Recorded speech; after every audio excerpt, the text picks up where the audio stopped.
Okay, so let me go through some of the starting slides. Thanks everyone for joining us. We are gathered here to hear Chris Lee tonight.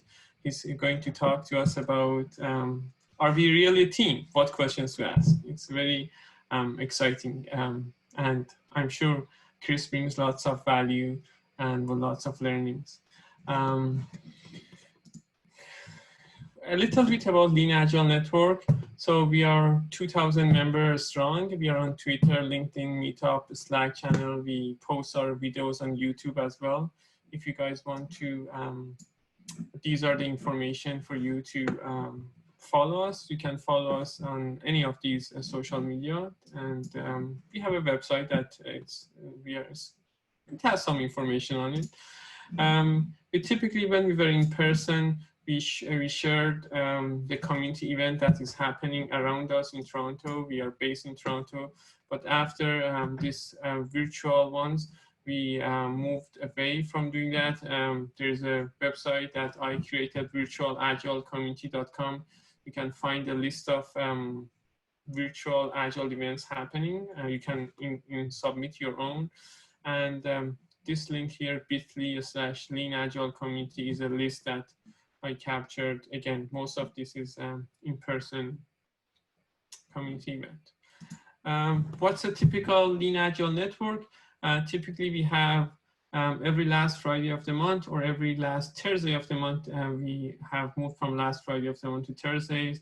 At 7 o'clock in the afternoon, we have an Agile speaker series, which tonight will be with Chris Lee. And every second week of the month, we have a lean coffee style. Typically, after having a session, we are going to have a lean coffee around that session in 2 weeks. It helps us to continue the conversation and learn more from what we learned in the Agile Speaker Series. I'm not going to take much of your time, just a little bit about logistics. So for the an hour that we are going to have with Chris, please use the chat function. If you have any questions, put it in the chat function. I'm going to moderate the chat and ask Chris at the end of the session some of the questions that you guys asked. And without any further ado, I'm going to pass it to Chris. Chris is a speaker and a trainer. If you guys are from Toronto, you might have met him at some of the local conferences here. If his hometown is DC, he worked with a couple of big names in US. And I wouldn't do the justice introducing him. I'm just going to pass it to Chris. Chris, it's all yours. All right. So folks, do me a favor. Host muted me. Host unmuted me. Let's do this real quick. I want you guys to go ahead and take a look. Tell me here in a moment if you see, give me some thumbs up if you see a wonderful supernova that looks like space. Give me two thumbs up if you see that. See some space? All right, we're looking at the right thing. I'm moving some stuff around before I get going. And thank you, seriously, thank you all so much. Thanks to the organizers for asking me to do this. Thank you for those of you who are making time in your schedule, depending on where you are in the world. Most of us, I know I've talked to a few folks who are on Eastern time, and so it's a little later in the day, and I probably should have eaten before. We were talking about some pizza earlier. For those in the GTA, boy, do I miss being up. We would go up to Toronto 3-4 times a year, and it's a place where we wanted to relocate to. Haven't been able to get up there for a while, unfortunately, but I do miss you quite a bit, and I talk the talk and I drink the Timmies. So what we're going to be doing today is I've got a talk that some of you maybe have heard before, but I try to remix it each time and give you a little something different each time. This is going to be from me to you, and I'm hopeful that we're going to explore some concepts that get you thinking about the people that you work with.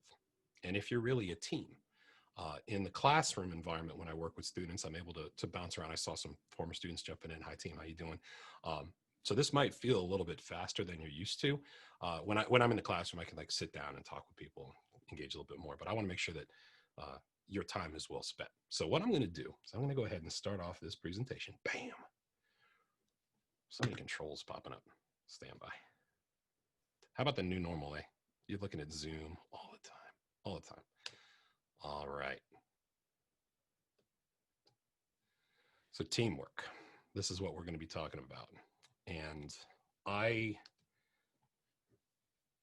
really love talking about this stuff. Working with teams is something that is very special to me. Anytime somebody would actually reach out and say, hey, Chris, we'd love for you to work with us to kind of level up our skills a little bit. And talking about these concepts outside of whatever way you're working is a valuable use of your time. And spending some time in this area, that area, pulling a couple different levers, regardless how you work, can probably lend to some pretty big results. Uh, Thank you again for the quick introduction. I hate these like, hi, I'm so and so. I'm never really a fan of those. I'm just like, hi, I'm Chris. Let's go. But my name is Chris Lee, and I'm so grateful to be coming to you from Northern Virginia. If you know where Dulles Airport is, that's kind of the area where I'm at. I'm lucky enough to be one of the people to fly all around.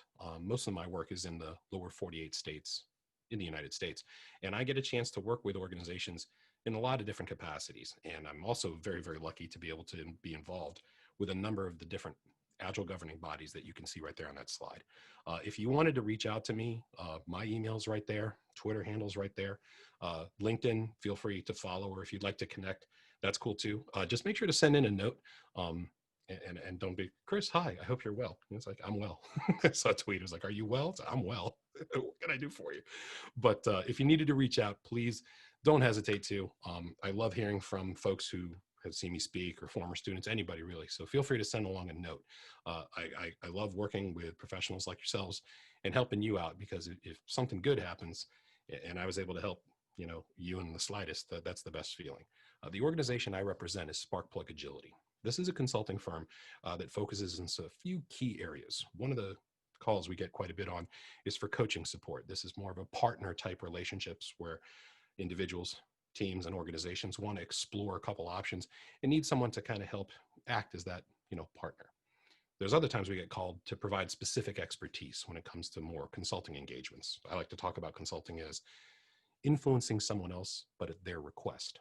Hey, what's your expertise? So while we do that, the phone rings the most for training. And I'm one of those folks who's lucky enough to be able to offer a number of certified type classes, some of which that you see right up there. Those of you who probably have your certified Scrum Master or certified Scrum Product Owner classes, we do these all the time for our clients. And that's an introduction to a lot of my students that I get a chance to work with. But we also offer some kind of more challenging, tougher, harder, advanced type certification classes.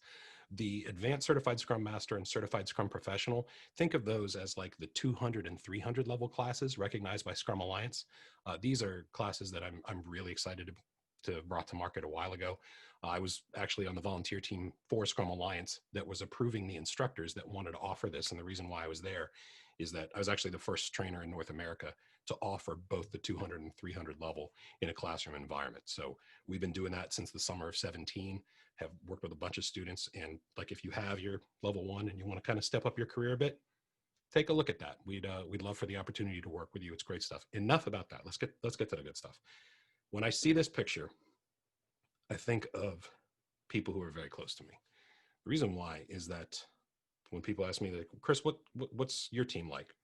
And I think of my team. And when I say my team, I say it with a really big smile. The reason why is that the group of people that I work with to put on something special every single year, that's who I call my team. The reason why is that every year the world descends on a city. It's actually in Las Vegas. That's what we've been doing.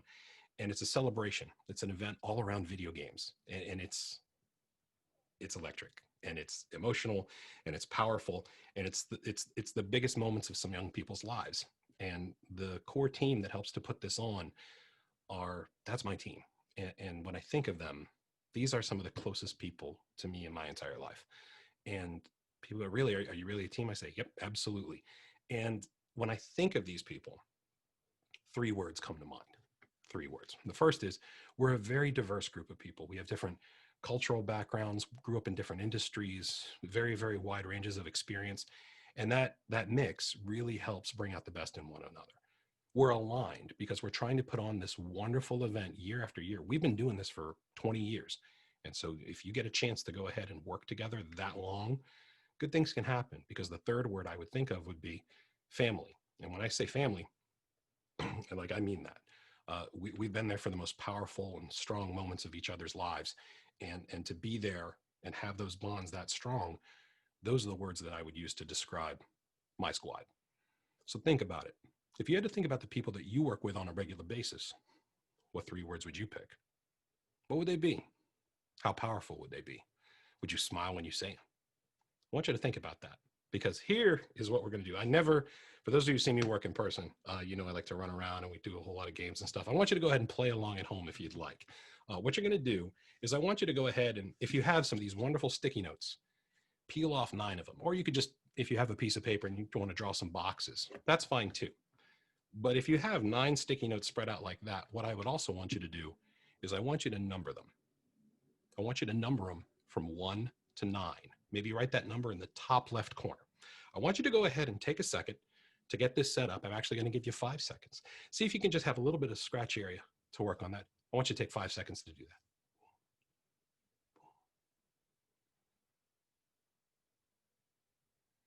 All right. You don't have to do this, but sometimes people like to catch along at home. So go ahead and keep that handy. What I'm going to be doing throughout the first part of this workshop is I want to go ahead and show you some statements. And when I show you a statement, I want you to read the statement and I want you to think about the people that you work with on a regular basis. And I'm going to give you a scale of numbers that you can pick from. And it's a statement that you can either strongly disagree with or strongly agree with or somewhere in the middle. So here's the first statement I want you to take a look at. I consider the people I work with the most to be a real team. Now, as you read that statement and you're thinking of the crew you work with, maybe you strongly disagree with that statement, or you strongly agree, or somewhere in the middle. What I would like you to do is that sticky note that has a number 1 in it, I want you to choose any number from 0 to 5, showing you, hey, for that one statement, is that something you would disagree with or agree with? And I want you to put that number from 0 to 5 right in the middle of that sticky note. Take 5 seconds to do that for me.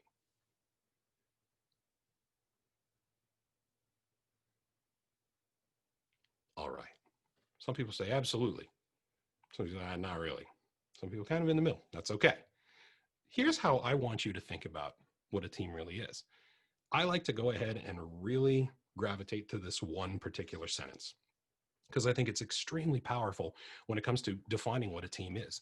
A team is a small number of people, and they're going to have a complementary mix of skills, and they're committed to a common purpose, a common set of performance goals, and a common working approach for which they hold each other mutually accountable. That's a pretty big sentence if you haven't seen it before.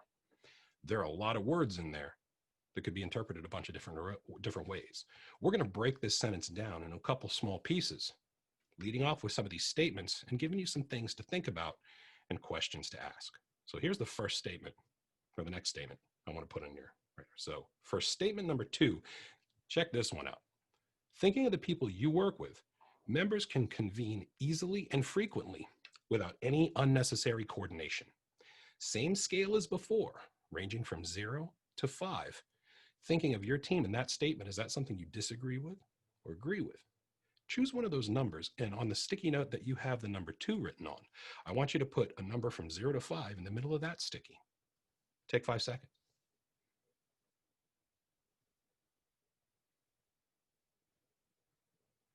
All right. Is it easy to come together? Oh, we have to coordinate all these schedules. Well, it's interesting when you think about team size, because teams could range anywhere from 2 to 25 or even more.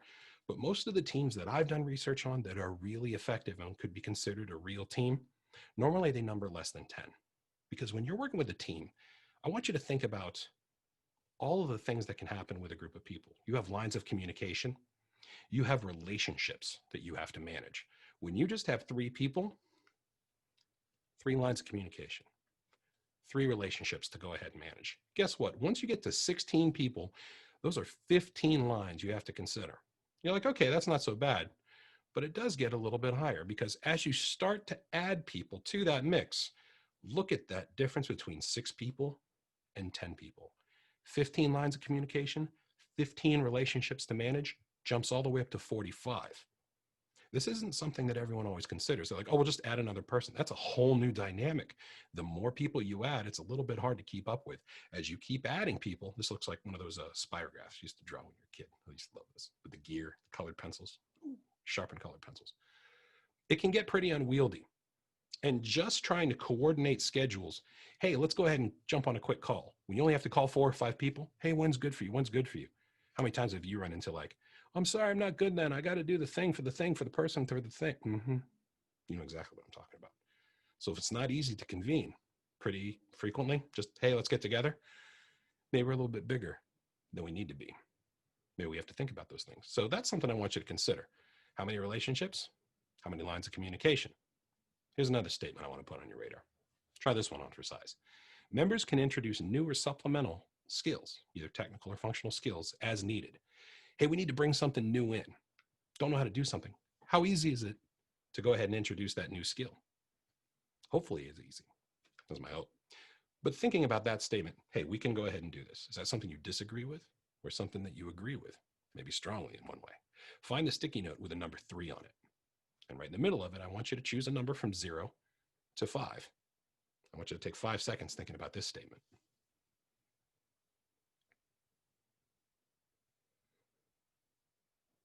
All right. So you got something down there. That's for that statement. Guess what? I want to go ahead. I want to give you another one to think about. Think about this. Team members can make necessary trade-offs and decisions about how to proceed. We've got a number of alternatives. We can go this way, we go this way. Can you make those trade-offs, have that conversation, and make those decisions about what the next step is?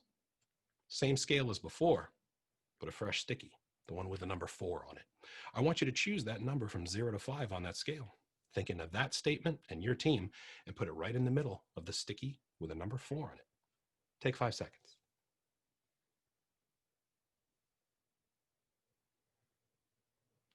All right. Well, I got one more for you. One more for this bit. Number 5. Team members could possess the capacity for effective communication and constructive conflict.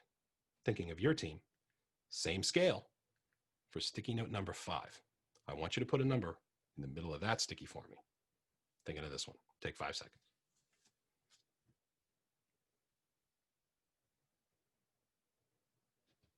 All right. You're already looking at that going, that's a lot to think about. And that's a good thing, because these are some concepts you might have not even thought about before. Because when I tell a group of people, they're like, hey, we're a team, and you say, oh, what's the mix of skills? Everyone always thinks in 1 instead of 2 or 3 parts. When you think about the right mix of skills, you obviously need the technical and functional expertise to do the job. If you're getting medical advice from a doctor, you probably want to talk to a doctor. But imagine if a doctor needed to work on some paperwork and approval processes for legal type matters. They would probably enlist the skills of a lawyer. And corporate counsel with them could maybe help with that, because I don't know about you, I don't necessarily want to go ahead and get my medical advice from my lawyer. And I certainly don't want my doctor looking at our contracts. I have great relationships with both of them. They're wonderful in their lane, but it's the mix of that. And the trap is that organizations go, we only want to think about, here are the skills that we need. And that's what shows up on a job description. But that's only one part of it. You also need to consider, do we have the capacity on this team for effective problem solving and decision making skills? I want you to think about it. Do you have a friend or a coworker who's wicked smart, but they can't think their way out of a paper bag? You know anybody like that? You might. Really, really smart, but can't figure out left versus right. You have to have those decision making skills. It's a mixture of that. But that's only 2 parts of it. That's only 2 of the ingredients for the recipe, because if you forget the secret ingredient, this dish isn't going to taste too well. Because I want you to also consider, this team has to have the correct interpersonal, interactive, human element, soft skills. That's what we like to call it in the organizations I grew up in. We would say soft skills. Because again, think if you have a friend or a coworker, really, really bright, no problem making decisions, and they're awful. You probably have a friend that's like, oh, that's just the way they are. Doesn't really help. Really actually can kind of hurt. So you have to have a mix, not just of one of those things, but all of them. And do you have the right mix of skills across this technical, functional, decision-making, problem solving, interpersonal and soft skills. What does that team look like? Do we even exhibit these attributes, or do we only worry about the technical and functional skills? These are some areas to think about. Here's another statement you can think about. Statement number 6. Give this one a read. Our purpose, the reason we exist. It's a meaningful team purpose as opposed to a broader organizational purpose that's kind of like ambiguous, or maybe just one individual's purpose, like the team leader. Think about that statement with regards to your team and your team's purpose. Same scale as before. I want you to find the sticky note with a number 6 on it. And right in the middle, I want you to choose a number from 0 to 5. Thinking about that statement about purpose. Take 5 seconds.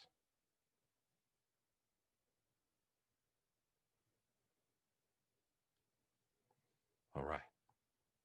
I'm going to add another one to this one. The statement might get you thinking.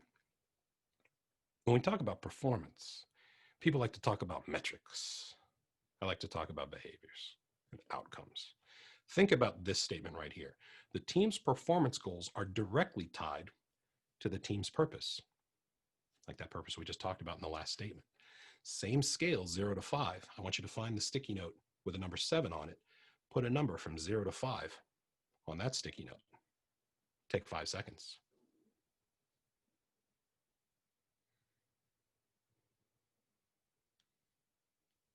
All right. This is where you really start, those light bulbs really start to go off. The reason why is that a team has to have a reason for existing. There has to be some kind of a performance need, but there has to be a reason that gets you out of bed. Some type of common, meaningful purpose, trying to put a ding in the universe. It better be a good reason to get you out of bed at 0500. Go ahead and drive in. Ugh. I'm stuck on the DVP and I can't move. Shout out, by the way. Tim Hortons. Thinking about, okay, why am I even in this car at this hour? Why am I on the GO train at this hour? That better be something that puts a little bit of fire in your belly. And responding to the set of customer help tickets as fast as possible doesn't exactly get me excited. But that's only part of it. You have to have some type of purpose that really is meaningful. And whatever goals that you come up with that say, how are we making that purpose a reality? How close are we to realizing our purpose? They're tied together. It's an integral part of it. The combination of these things is key. So what are we going to look at to make sure we're realizing our purpose? Or do we even have one? These are some questions to ask. And I want to go ahead and hit you with another statement. Check this one out. The team's working approach requires all members to contribute equivalent amounts of real work. However you work, does everyone chip in? Same scale as before. I want you to find the sticky note with number 8 on it. And right on that note, number from 0 to 5 right there in the middle. Take 5 seconds.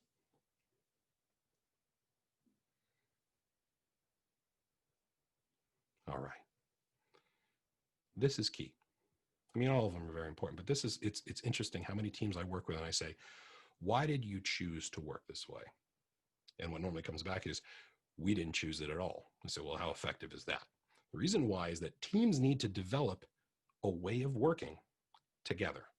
They all have to have a hand in it. They co-author, hey, here's how we are going to work to make our purpose a reality. How are we going to accomplish our purpose? When a group of people say, how do we work together? And they all have a hand in it, that's a type of way of working that's probably going to stick. But here's something else you need to consider. Teams should spend an equivalent amount of time crafting their working approach, as much time as they spent crafting their purpose. I had one client that said, oh, that's easy. I can tell you that we did do that. I said, why is that? They said, well, we have no purpose. So that was 0. And we were told how to work. So that's 0 also. So are we okay, Chris? And they said it as a joke. But think about that for a second. How are we going to work to make that a reality? And simply going to the internal Agile Scrum training where you go ahead and sign, say, yep, we're going to, doesn't really put much fire in your belly. These are things to think about. Here's another thing to think about. This statement's a pretty big one. Consider this. Members are individually and jointly accountable for the team's purpose, goals, working approach, and collective work products. Same scale as before. Sticky number 9. I want you to go ahead and pick a number from 0 to 5. Put it right there in the middle. Take 5 seconds.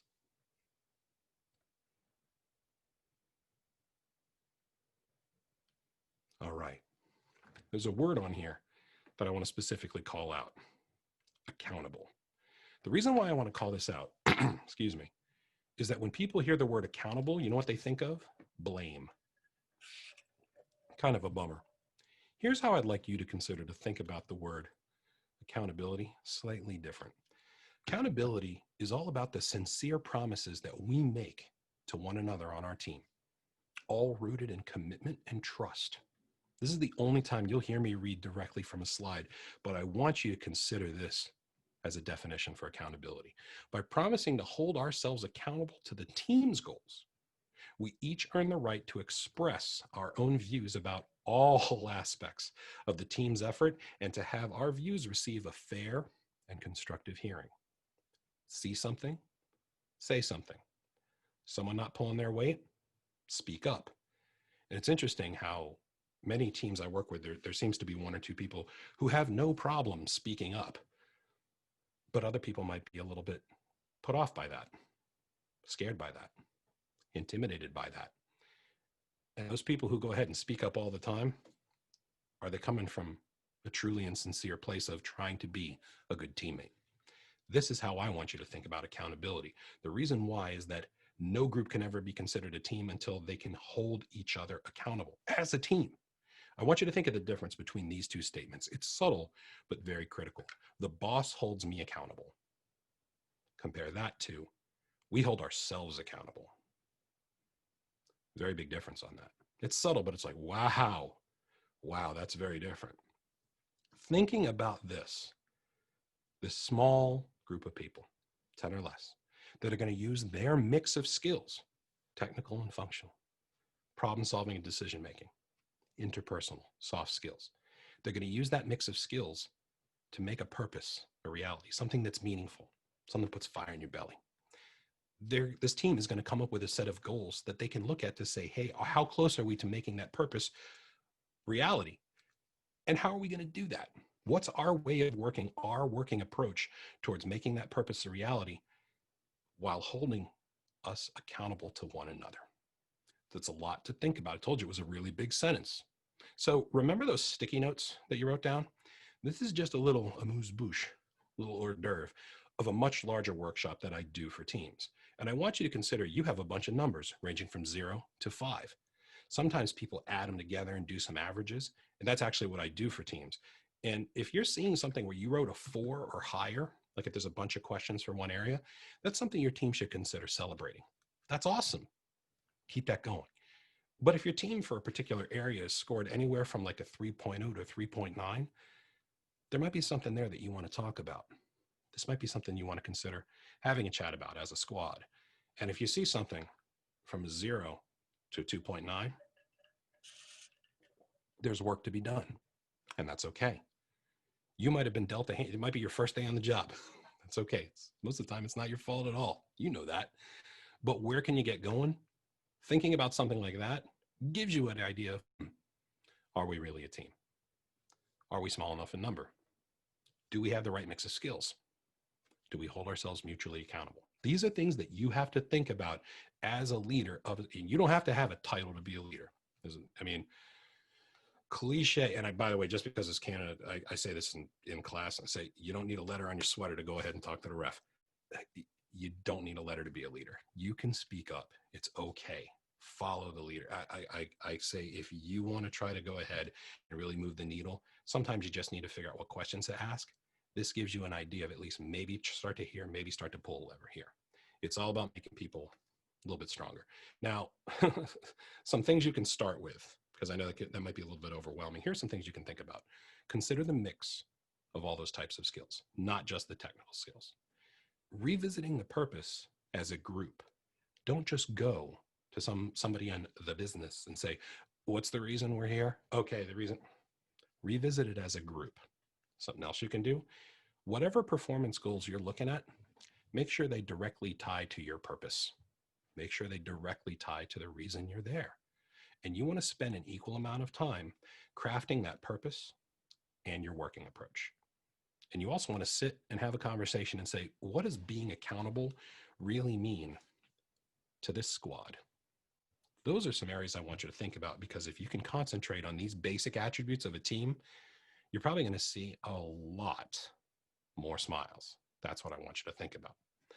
Some helpful things, but I don't want to just leave you with this, because I want to share some other concepts with you. When you put people together and they have to interact with one another, people can sometimes get in a little bit of a heightened state of emotion.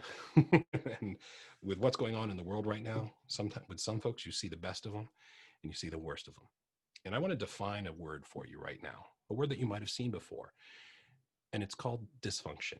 Here's how I'd like you to think about a dysfunction: an abnormal or unhealthy interpersonal behavior or interaction between people. This is outside of any kind of mechanic, framework, technique, tool, whatever way you're working. I don't want you, try not to think of bad scrum.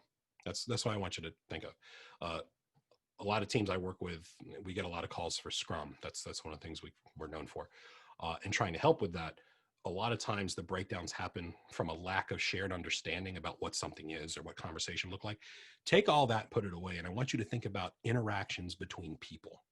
What does it feel like? What behaviors you could observe if you were in the room watching? Try not to think about bad scrum. I'm going to give you 5 words that I want you to think about. Some of you maybe have seen this stuff before, but maybe not presented in this way. The first word, it makes me feel good. The first word makes me feel really good. When you're thinking about working with other people, you want to feel comfortable. You want to feel that you can be yourself. And this first word is all about that. First word is trust. Trust. And the reason why I mention trust is that sometimes people will think about trust as, oh, well, I'll trust that you'll show up to work on time, or, oh, I'll trust that you'll do good work because you always have. That's not really how I want you to think about trust. I want you to think about, if you trust someone, you can let down a little bit, not be as guarded. You can speak a little bit freely. You don't guard it. It's a reality that some people really don't want to show their true colors when you talk with people, because if you trust somebody, you can be invulnerable, or rather, you can be vulnerable. You can be unguarded, and whatever you say won't be used later to hurt you. And teams who work together that have an absence of trust, this is a group that's unwilling to have that level of vulnerability with the rest of the group. This is a real bad foundation to set, because if you're not open with one another about things, you can't have the conversations that you need. If you're going to say something, someone's like, oh, I'm just going to go ahead and escalate that to Chris. Why would you ever say anything if you know something could be used against you later on? It's kind of a bad feeling. Imagine if I'm listening intently to everything you say, and I'm going to go ahead and send that off. Well, if that's how you're going to be, Chris, I'm just not going to even say anything. So that's a dangerous place to be. So thinking about your team and your level of trust, let me give you some behaviors to think about. Teams that trust one another would maybe behave a little bit like this. They would be okay admitting some weaknesses. And they go, I messed up. And they can say, hey, I messed up. And they know they won't get hurt for it. Teams that trust one another would be okay with that. However, teams with an absence of trust, this would be a group that would maybe conceal their weakness. Hey, how you doing? Oh, it's great. It's talk about Old Faithful. How you doing today? Living the dream. Living the dream. But maybe hide the weaknesses. Maybe how are things going? It's all green. Hide those mistakes. Because what happens if you said I messed up?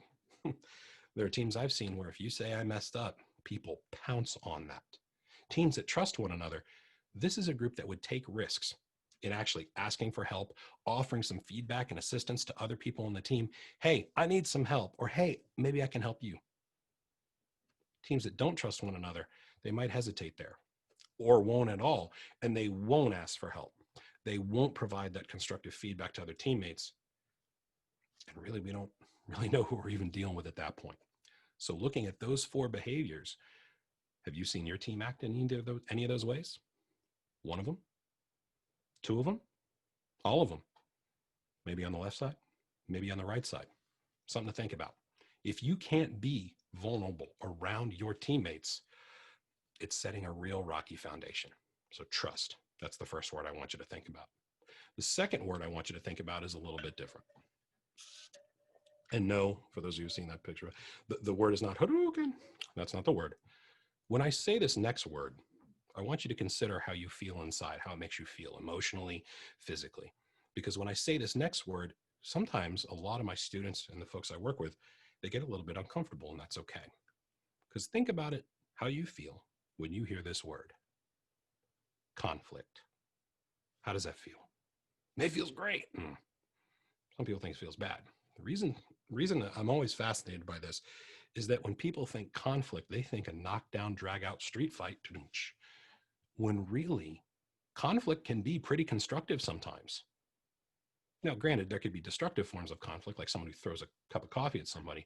But just because voices are raised and you see like hand motions and you see people like talking about things, that doesn't mean it's not constructive. We used to use a term called creative tension with the teams that we would work with. We were really excited to work on a hard problem. And sometimes people would butt heads, but it was because we were trying to solve a problem.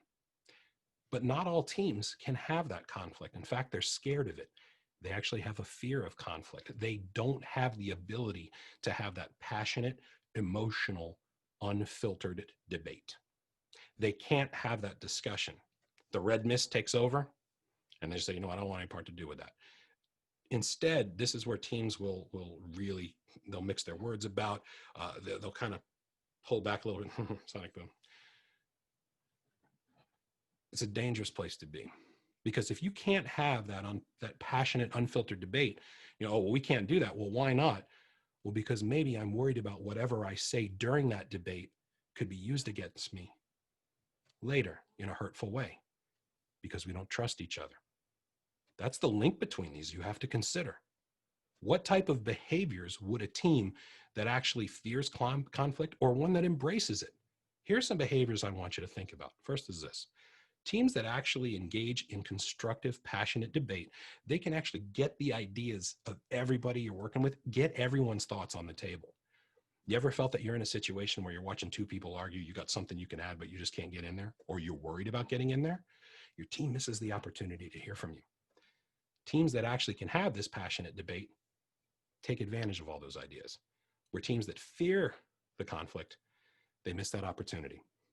The best idea the firm's ever had might be just on the tip of someone's tongue, and they're scared to share it. Teams that actually can engage in conflict, they're going to talk about the critical problems. They're going to talk about that thing that needs to be talked about, and they get everything out in the open. Which, as opposed to another team that says, you know what, we're going to ignore that controversial topic. We're going to just sweep things under the rug, even if it's critical to the team's success. Thinking of these four behaviors, do you see anything that reminds you of your team? Do you see one thing? Do you see two things? Do you see three things? Do you see four things? These are things to think about. Because can you have this passionate and unfiltered debate, this knockdown, drag out argument where you're still keeping a realm of professionalism? Can you do that? Some teams are like, oh, we can do that because people feel comfortable speaking because they go, hey, whatever I say won't get used against me later in a hurtful way. But maybe you can't have that conflict because you don't trust one another. These are linked. First two words, trust. Second word, conflict. I want to throw a third one your way now. A third one. When you work with other people and you say, you know what, I'm going to sign up for this. Here's my part of the solution. I'm going to get this done. And you say, I'm going to get that done. The word I want to go ahead and mention is commitment. I don't mean making a commitment to some PMO or some customer or anything like that. I'm saying to my teammates, this is what I'm going to do to make sure that we win. Being able to commit to something, say, okay, we've come up with this idea. Let's make that a reality. Let's make that decision clearly, confidently, with conviction. And we can talk about those decisions. Oh, teams that can do that is great stuff. But you want to know what? Some teams, they lack the ability for that. They actually have a lack of commitment. These are teams that really push things off. Oh, we don't really have enough information to truly make this call. Let's talk about that on the next meeting, maybe next week. I'm sorry. I'm going out on vacation. It's going to have to be 2 weeks. Kicking it down the road, hedging your bets, because you got to be certain to make the right decision. When you can't commit dangerous things can happen.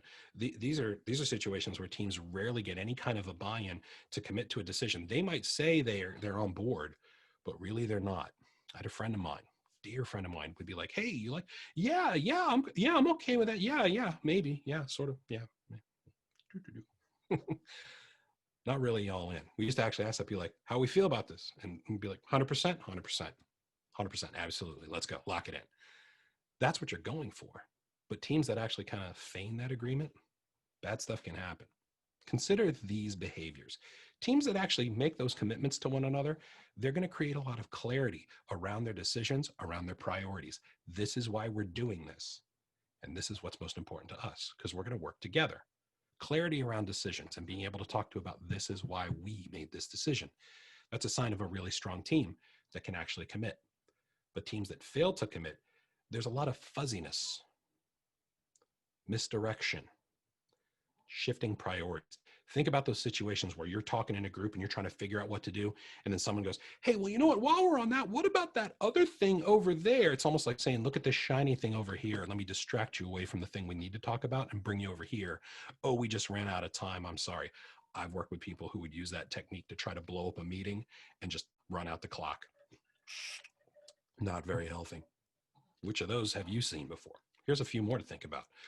Teams that commit, they develop the ability to actually try things. And if it goes good or if it goes bad, what did we learn? And what adjustments are we going to make the next chance we get to do something cool? Teams that fail to commit, there's almost this unspoken rule of, you know what, you can't mess up. It's important. We can't mess up. We can't afford to mess up. Mission critical. I've seen people drop the term mission critical in a lot of places. And in the buildings and installations I grew up in with our customers, I've seen mission focused things. And I've seen what's not. But when you start to breed that lack of confidence that I can't make a mistake, you don't have the opportunity to actually learn something, try something, and then maybe make the adjustment. Thinking about these four, how many of those behaviors do you see on your team? Because you want to be able to say, we've got all our ideas on the table. This is what we're going to get done. We're going to make this decision together. There's clarity. But if you can't get maybe you can't do that. Why? Well, you have people kind of like, "Oh yeah, I kind of like that," because maybe not all the ideas are on the table. Well, why aren't all the ideas on the table? Well, maybe we couldn't have that passionate, unfiltered debate to get the ideas on the table, to consider all these things. Well, why couldn't we get all those ideas on the table? Because I'm worried about you're going to use that later, and I don't trust you. They're all linked. How can you commit to something that you don't have everybody's ideas on? You can't get everybody's ideas if you don't trust one another. It's a tough spot to be in. It's really tough. So 3 big words so far: trust, conflict, commitment. The 4th word, you've already seen. There's times when you have to stand up, see something, say something. There's times when maybe someone's not pulling their own weight, or you see a problem that needs to be talked about. Being able to stand up and say, "Hey, hang on a second. I need a fair hearing of what I have seen. We need to talk about this." That's accountability, like we talked about earlier. But some teams, they have an avoidance of this accountability. It's an unwillingness to actually call peers out on behaviors, performance issues, whatever it is, that's a detriment to what the team is trying to accomplish. Like, you're doing something that's hurting the team. Can you actually say that? This is not just being belligerent. That's not what I'm talking about. I'm talking about you see something that's not in line with what the team's trying to accomplish. Can you actually stand up and say something? A lot of teams say, they shy away from this, and they tend to ignore the difficult conversations. Think about those times when you just ignore the elephant in the room. That's the way I like to talk about it. Consider somebody who shows up to that meeting 5 minutes late every single time. Do you have that friend or coworker that shows up 5-10 minutes late every single time back when we were in the room together? Or maybe on a Zoom call, 5 minutes late every single time. What does that say? It says a lot. To me, it says everything. But when's the last time you actually talked about it? Have you? In a constructive way, from a good spirit of teamwork? Maybe we're avoiding that accountability. Think about these behaviors. Teams that are going to hold each other accountable to one another, like we talked about earlier, they're going to have a respect because they know that everybody is held to the same high standard. This is how we act on this team. That's out of line. That's different than teams that avoid accountability. There might be an undercurrent of resentment where you have some people who can get away with things, maybe that you can't. Early in my career, I have a development background. I grew up with my hands on the keyboard, and I was an above average developer, and I would leverage those skills along with my interpersonal skills. And I'll be flat honest with you. I was awful. Like, if you've ever worked with that technical person that was a little too smart for their own good, guilty as charged. I was awful to deal with. And I could maybe get away with things that other people couldn't. And that's not right. Do you think there's some resentment there? There absolutely was. It's never fun to learn that.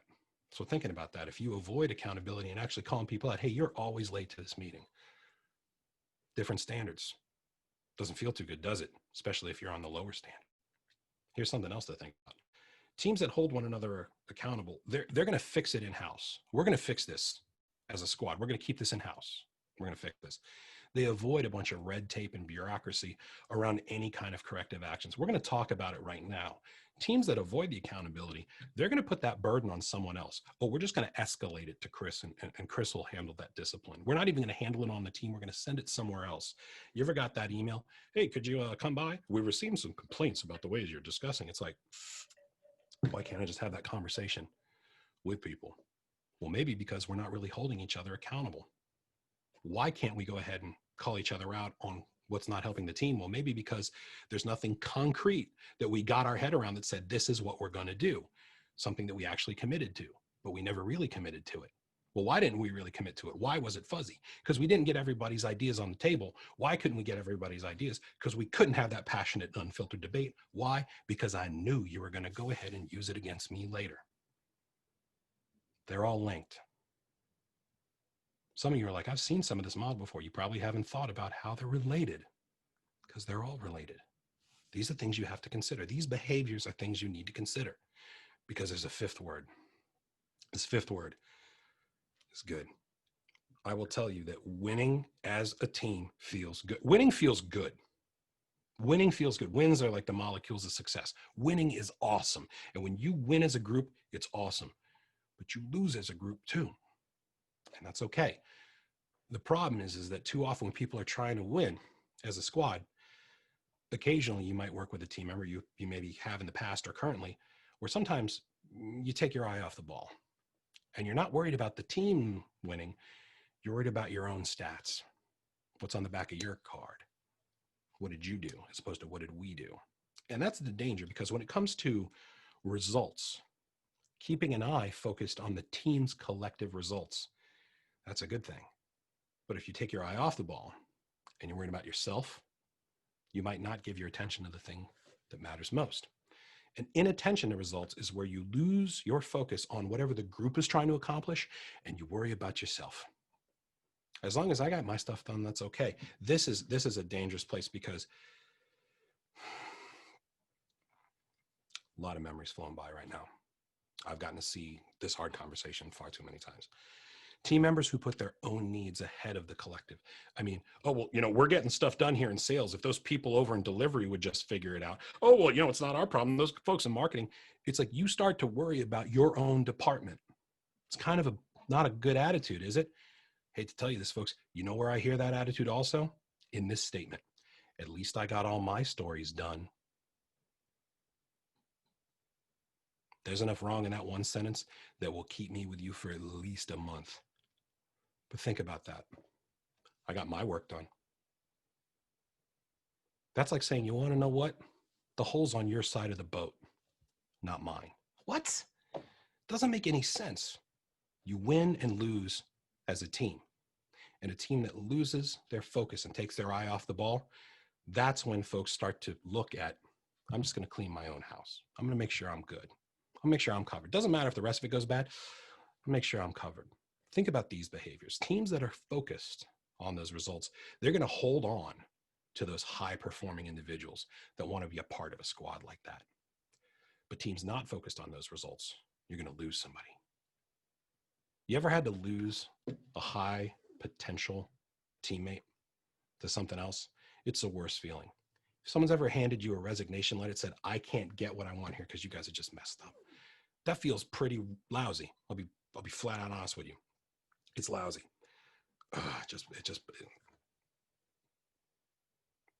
I've lost people like that before. I've seen it happen. It's no good. It's no good. Teams that are focused on these results, they're going to benefit from those people who are going to put their own goals aside and say, how can I help the squad win together, as opposed to this undercurrent where people are encouraging people like, here's how you play the game. Here's how you really get ahead. Don't worry about them. Just make sure your marks look good. Make sure that report looks extra good. It's tough. Because think about it.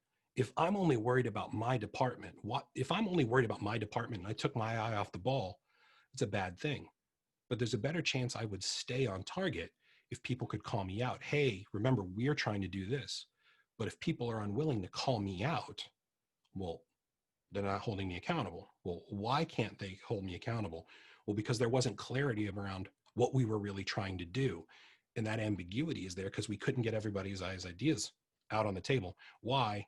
Because whatever I say is going to get recorded, documented, and used against me later because somebody wants my job. It's all tied together, folks. And these interlinkings between these behaviors is what I want you to leave with. It's one thing for people to just go, oh, we talk about these all the time, trust, results. What does that mean? What do those behaviors actually look like? And seeing, when you look at these 4 right here, what have you seen on your team? Now, right now, you might be thinking just, whoa, that's a whole lot. By the way, this is a clip from the world's first TED Talk. Dad joke. The new movie I haven't seen yet. Don't spoil it. I want to give you some things to think about, though. When you go back to your team, I already gave you some team basics to think about, but here's some other takeaways as far as what are some levers that you could potentially pull. You want to work on being vulnerable around one another. If I see someone being vulnerable, I'm not going to pounce on that. I'm probably going to myself let down a little bit. Someone else backs off a little bit. Okay, maybe you'll do that as well. And they might follow your lead if you're the one that goes first. You want to passionately debate the important stuff. And when I say the important stuff, people say, oh, we love passionate debate. Well, not for nothing. Arguing about that text box being 156 pixels as opposed to 158, that's up for you to decide if that's important or not. Chances are you probably already know what I think about it. Passionately debate the stuff that's really important. Something else you can do. You want to make decisions together with clarity and with confidence.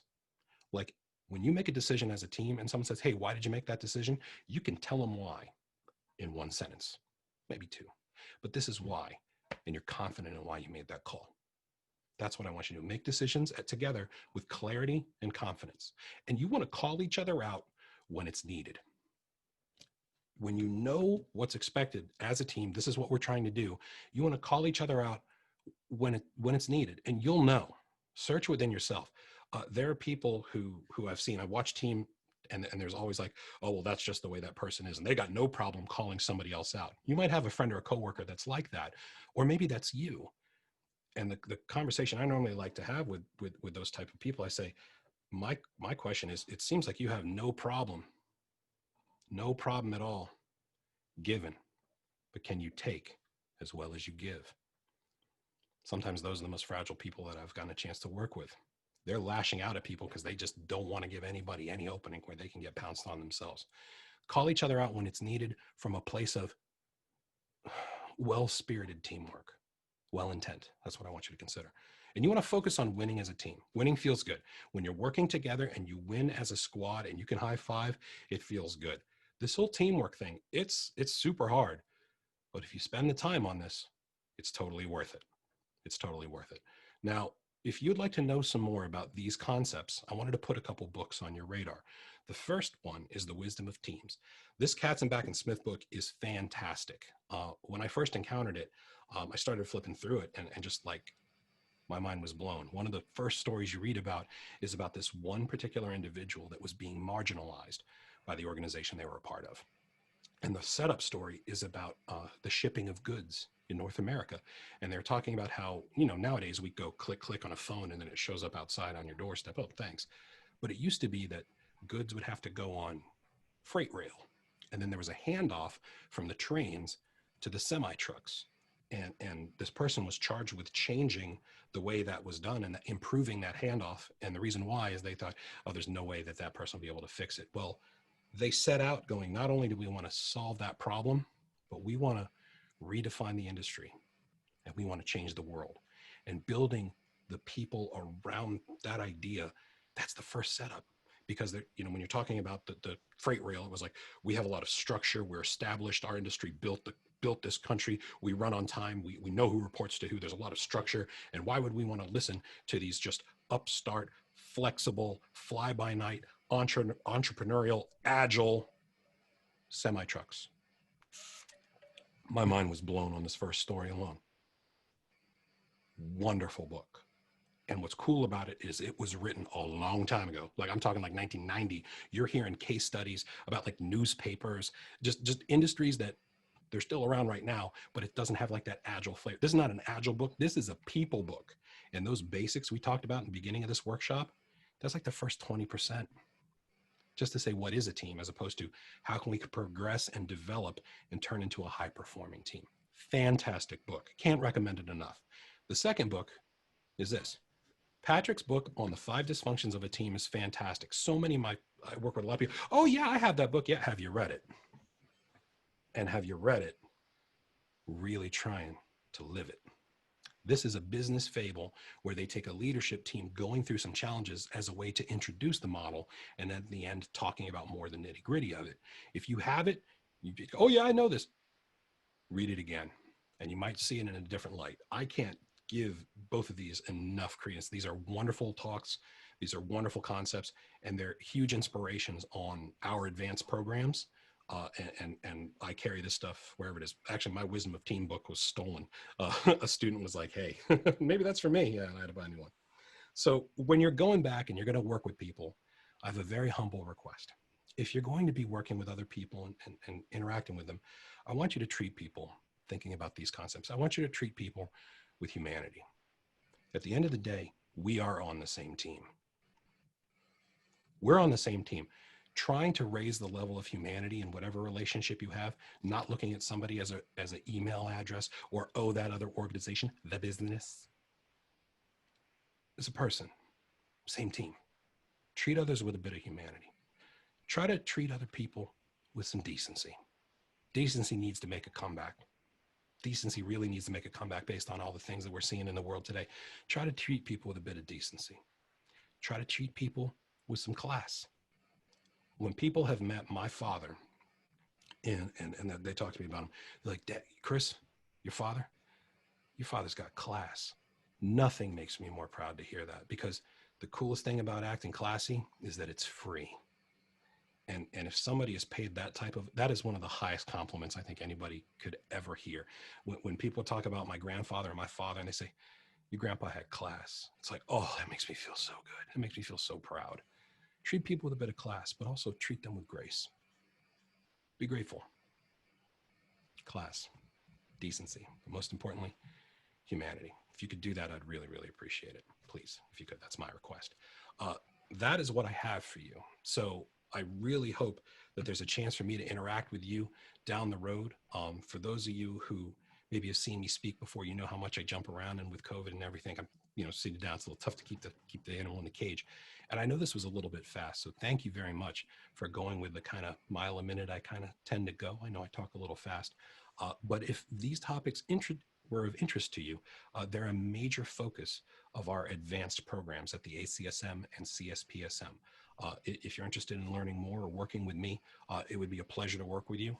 We actually have our course dates posted up through the rest of the year in a virtual setting.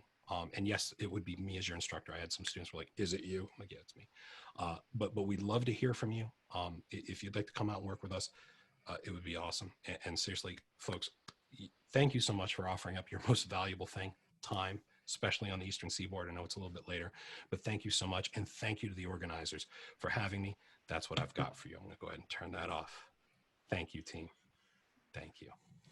Thank you, Chris. A round of applause for Chris. Thank you so much for spending your time and sharing the wisdom with us.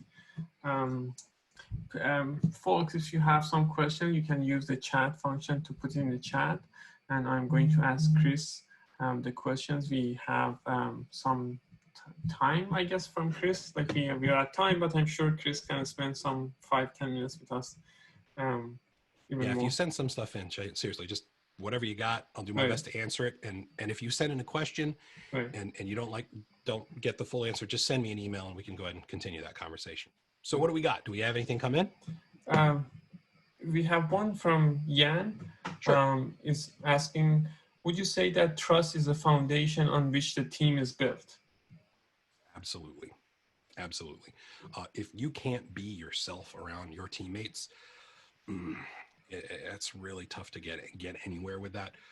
Being able to be unguarded, being vulnerable around each other, that's the place it's all got to start. Because if you don't trust one another, nothing else really matters.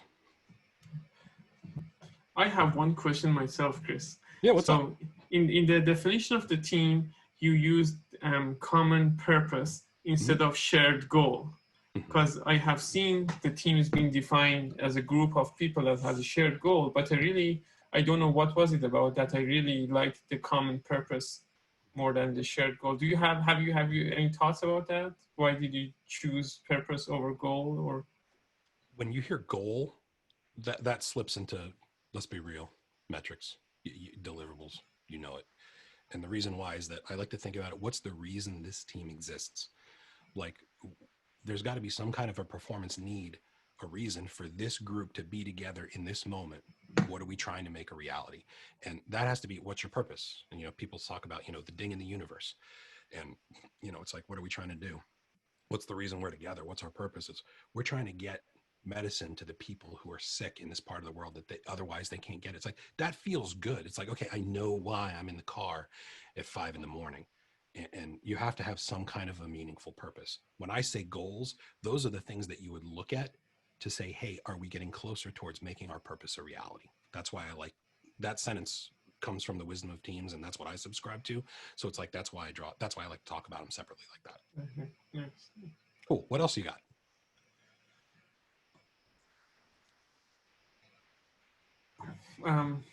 Some compliments on the session for you in the chat.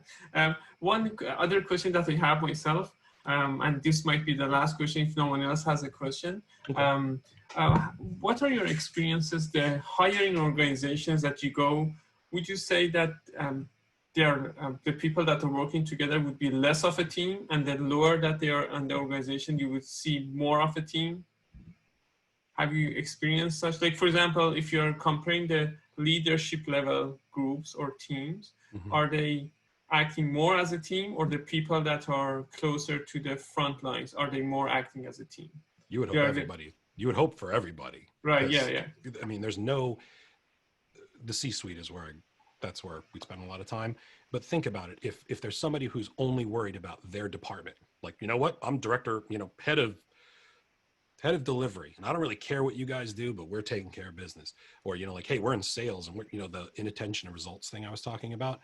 If that group of people is not working together, all rowing in the same direction, think about the impacts on the rest of the organization. It's got to be everywhere to really be effective. I had a long conversation with a friend of mine actually last night about this because they're struggling with their leadership team. When people hear, at the team level, they think that that's like lower in the organization. That's always baffling to me, because when you're working together, what's the reason you're together, and what are you trying to do?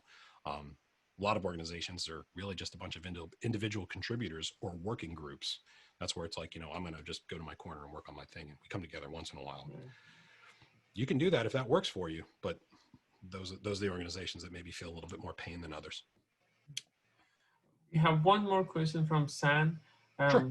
He's asking any suggestion for challenges of remote teams and team buildings, specifically on onboarding new team members virtually.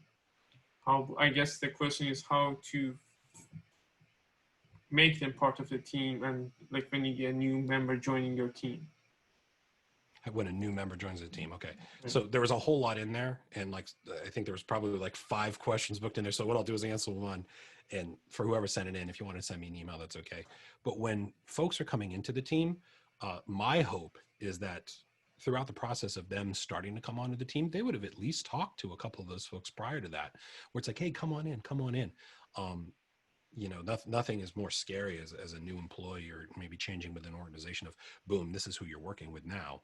Well, if you don't know what's the reason for everyone to be together and what do we look at to like make that stuff a reality, that's a really tough spot to be. So giving something tactical to think about, maybe have those conversations about this is what our purpose is, and we wanted to see if you wanted to contribute to it. Here's how we work together. This is our working approach to make this purpose a reality.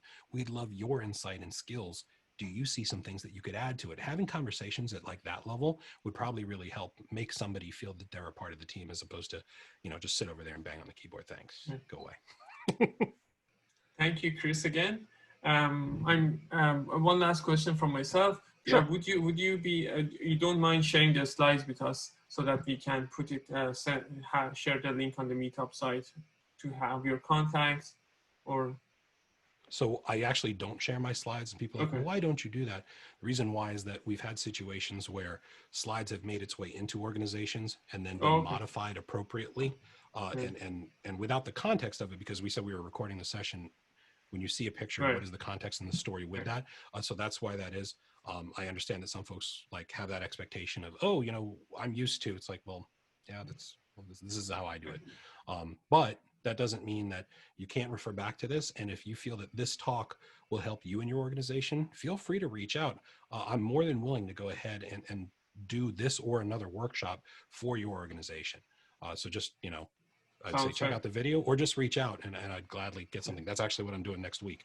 Somebody saw this in a public setting, said, could you please do that for our 500 member, et cetera. I said, no problem. If it helps, no problem. Okay. Thank you so much, Chris, again. It was a true pleasure having you. No, the pleasure is all mine. Seriously, thank you all for making the time to come on out. I know that, there was a lot of information in there and there's a lot to digest, but if you needed to reach out and just touch base on it, hey, Chris, I'd love hearing from folks. Seriously, just send me a note and I'd love to help you out. Seriously, thank you.